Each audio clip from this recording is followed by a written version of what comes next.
მან თქვა, რომ კერიდეგნანი ითხოვდა, კერიდეგნანს აბრაზებდაო ალტინფო ძალიანო და კერიდეგნანი კატეგორიულად ითხოვდა მის აკრძალვას. მოდი ეს მონაკვეთიც მოვისმინოთ და მე გავგრძელოთ ამ თემას საუბარი. თქოს, ერთმანეთთან განსხვავებული ძალებია. ეს არის ლელო, ნაცმოძრაობა, ალტინფო, პატრიოტთა ალიანსი, მაგრამ სინამდვილეში ყველა ერთი წყაროდან იღებს დაკვეთას. იგივე პატრიოტთა ალიანსი რო ავიღოთ, ეს შეხვედრა მახსენდება, კელი დეგნანთან იყო შეხვედრა. და მაშინ ალტინფო იყო ახალი შექმნილი და ნერვებს უშლიდა ქალბატონ კელის ალტინფო. და კატეგორიულად ითხოვდა პარტიის აკრძალვას, ორგანიზაციის აკრძალვას, ზოგადად ტელევიზიის დახურვას. ვეკითხებოდით, რომ რა ვიცი, გუშინ მედიის თავისუფლებაზე და ჭეშმარიტ ღმერთზე გვესაუბრებოდნენ და ეხლა ტელევიზია უნდა დაგვეხურა და პარტია უნდა აგვეკრძალა. ნუ არა, ეგრეა საჭირო. პირდაპირ უხეშად ითხოვდა ორგანიზაციის აკრძალვას და ტელევიზიის დახურვას. და ნუ ამაზე მე ვუთხარით, რომ ეხლა თუ პრორუსული და რაღაცა ეს გაწუხებთ, აგერ პატრიოტთა ალიანსი ამდენი ხანი ღიად პრორუსული პოლიტიკური პარტია და მაგაზე რატო არ ითხოვდით თქო არასდროს და ეს რა გახდა თქო რა, ანუ რატო გახდა ეს თემა ესეთი აქტუალური, ეს მან დაგვაინტერესა. არაგენი კაი ხალხია.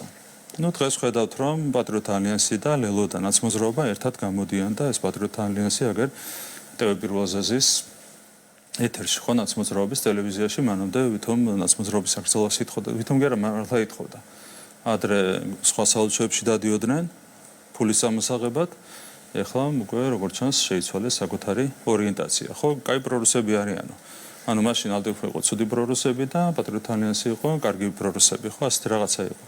მე რაღაცა თავისი ბინძური მეთოდები გამოიყენეს კონკრეტული კიდევ ერთი პარტიის წინააღმდეგ, როგორც არის ალტინფო.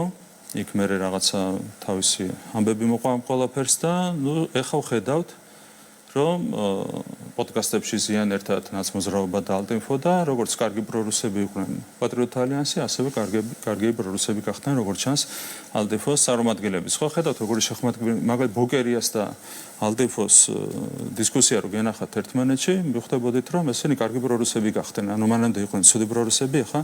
ანუ რის თქმა მინდა, რომ რა თქმა უნდა ეს არ არის რაღაცა მხოლოდ პოლიტიკური ქულების დაწერის მცდელობა.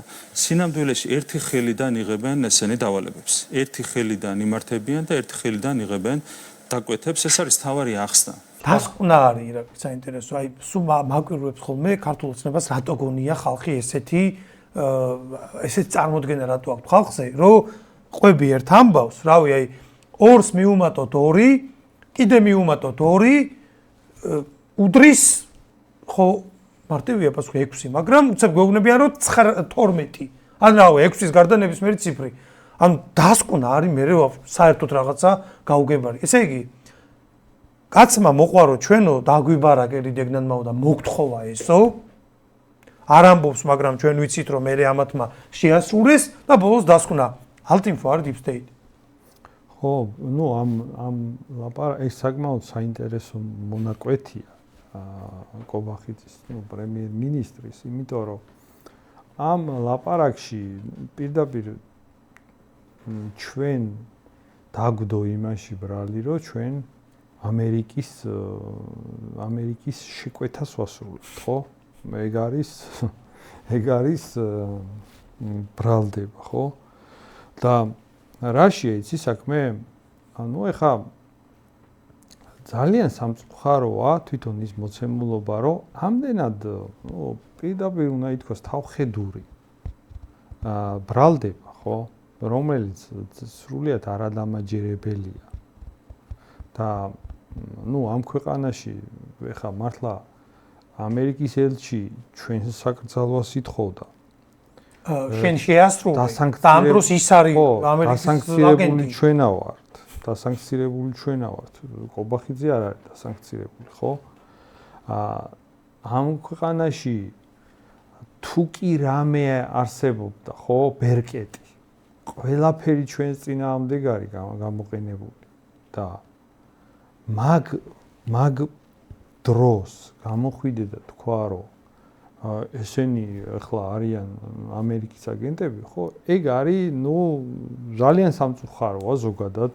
ეგ რო შესაძლებელი, ანუ საქართველოში იმდენად დაბალი სტანდარტია, აი ესეთი რაღაც თან ასეთი თანამდებობის პირიდან, რომ ასეთი უპასუხისმგებლო განცხადებები გააკეთო, ხო, ეგ არის, ეხლა ეგ არის ისეთი რაღაცის თქმა, ხო, რომ სინამდვილეში თუ კი რამე ხელის გულზე ჩანს, ეგ არის, ხო? თუ კი რამე ამ ქვეყანაში გარკვეულია, არის ის გარკვეული, რომ ჩვენ არავის დაკრულზე არ ვცეკვართ და არავის მითითებებს არ ვასრულებთ. თუ კი რამე სხვათა შორის ეგ ამ ისტორიაშიც ჩანს. აი თვითონ რა მაგალითებიც მოიყვანა, მაგაში ჩანს, აი უყურე. კელი დეგნანი მოსული იყო პრემიერ-მინისტრი ლაპარაკობს და გვეუბნებოდაო, რომ ალტინფო აკრძალებდო. კელი დეგნანი არის ამერიკის ელჩი, ხო? ეგ ხო საინტერესოა, ეხლა რატო ითხოვდა ამერიკის ელჩი ალტინფოს აკრძალოს? იმიტომ ითხოვდა ამერიკის ელჩი ალტინფოს აკრძალოს, რომ ეგ არის პერიოდი, მეგობრებო, როცა საქართველოში ფაზა არის პიკში ის ფაზა, როცა საქართველოს ომში ჩათრევის პროცესი მიმდინარეობს. ანუ საქართველოში არის ამერიკაში არის ის ძალა, რომელიც საერთოდ უკრაინაში ომი. მანამდე ბოდიში რაგრი კიდე უფრო უკან პრეისტორიაში გადავალ, მისი მიუღებლობა დაიწყო საიდან? LGBT პარადის ჩატარების ჩამშრერები ვართ. არ მივეც საშუალება. ხო, ეგ კი ბატონო, მაგრამ ზოგადად ეგ არის პერიოდი, როცა ეგ ლაპარაკობს, რომ საქართველოში არის აი, ეგ ხო ყველა მიცან, ჩვენ ვასრულებდით მაგ ფუნქციას. მაშინ იყო გაცხარებული გადაპირისპირება საზოგადოებაში, არსებობდა სულ ორი აზრი. საქართველოში იყო სულ ორი მხარე. ერთი მხარე, რომელსაც ჩვენ ვაწვევოდით, რომ საქართველოს უნდა სიფრთხილე გამოიჩინოს და უნდა არავითარ შემთხვევაში არ უნდა გააკეთოს აგრესიული ნაბიჯები, არ უნდა გადადგას და საერთოდ არ უნდა შეყვეს იმ პროცესს, რაც დაიწყო უკრაინამ. უკრაინაში რა პროცესი მიმდინარეობს? უკრაინიდან სხვათა შორის მოთხოვნები იყო, ამერიკის საელჩოც საქართველოს მოთხოვნებს უყენებდა, რომ საქართველოს ეხლა რაღაც შანსები აქვს და ეხლა საქართველოს რაღაცა ნაბიჯები უნდა გადადგას და არ უნდა მოწყდეს ამ პროცესს და ჩვენ ვიყავით ის ადამიანები, ვინც ამ ყველაფრის საწინააღმდეგო არგუმენტაციას ვაყალიბებდით, მაშინ ქართული ოცნება გასუსული იყო და deep state-ის მოთხოვნებს ასრულებდა. ხო და მაგ პერიოდში ჩვენ გავაკეთეთ ამ ქვეყნისთვის აუცილებელი, სასიცოცხლოდ აუცილებელი სინამდვილეში არგუმენტაცია და ეს აზრთა სხვადასხვაობა გადმოვხარეთ იქითკენ, რომ საქართველოს მოსახლეობის აბსოლუტური უმრავლესობა დარწმუნდა იმაში, რომ უფრო სწორი პოზიცია იყო სიფრთხილის გამოჩენა. უკვე გამარჯვებულ პოზიცია, როცა მაგ პოზიციამ უკვე გაიმარჯვა და როცა უკვე გამზადებული იყო ეგ შეხედულებები მოსახლეობაში, ქართულმა ოცნებამ ეგ პოზიციის გადაღება დაიწყო მხოლოდ მაგის მერე. ქართულმა ოცნებამ შეხედა მოსახლეობის განწყობებს, უკვე გამარჯვებულ განწყობებს დაეყრდნო.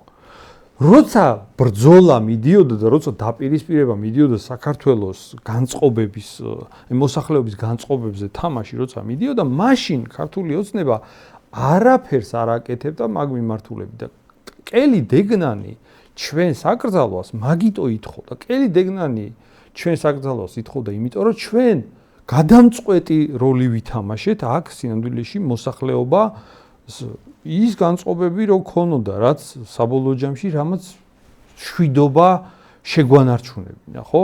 მაგიტო ითხოვდა, ანუ პირდაპირ ამერიკის ელჩის მოთხოვნაში ჩანს ეს ყველაფერი. ხო და მაშინ სხვათა შორის ქართულმა ოცნებამ შეასრულა ეგ მოთხოვნა, ეგეც მნიშვნელოვანი კომპონენტია. ქართული ოცნება ყველანაირად ცდილობდა, რომ ამერიკის სიმპათია მოეგო და ყველაფერს უსრულებდა, ეგ ის პერიოდი იყო.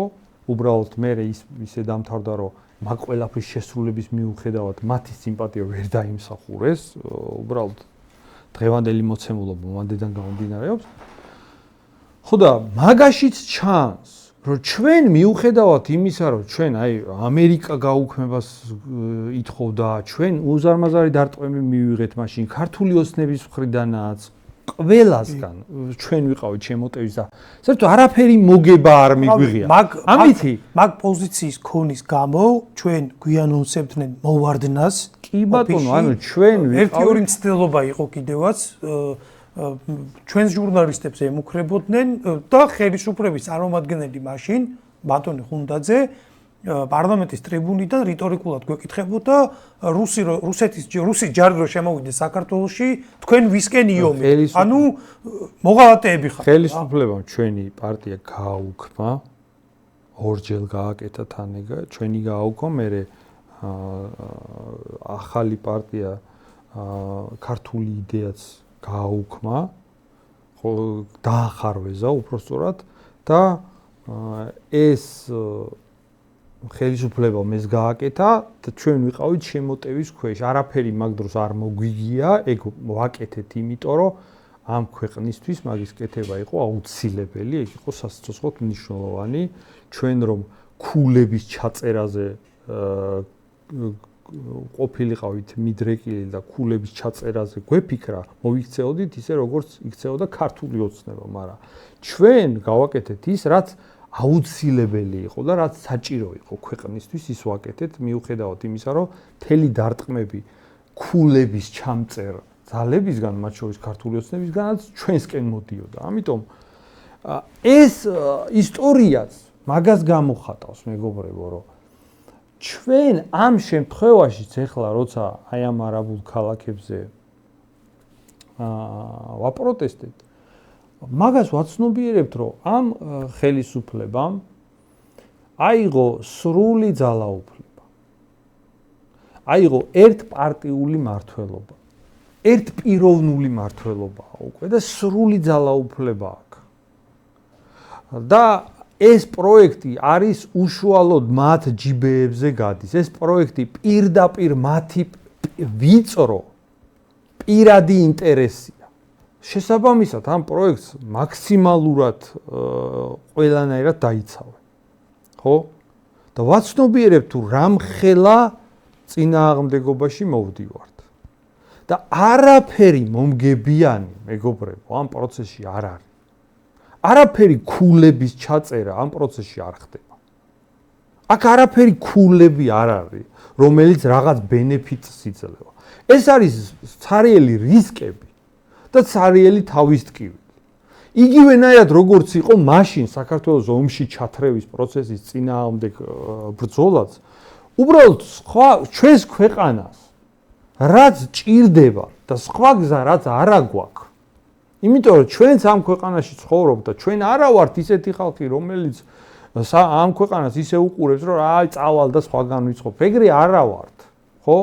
და შესაბამისად რაც აუცილებელია რომ ეს ქვეყანა გადარჩეს, მაგაზე ვერ გავჩუმდებით. უბრალოდ არა გვაქვს სხვა გზა. მიუხედავად იმისა, რომ შეიძლება ქულების ჩაწერისთვის არ იყოს ხელსაყრელი რაღაცა თემა, მაგის მიუხედავად ვერ გავჩუმდებით, იმიტომ რომ ეს თემა არის ძალიან პრობლემატური სახელმწიფოებრივ დონეზე.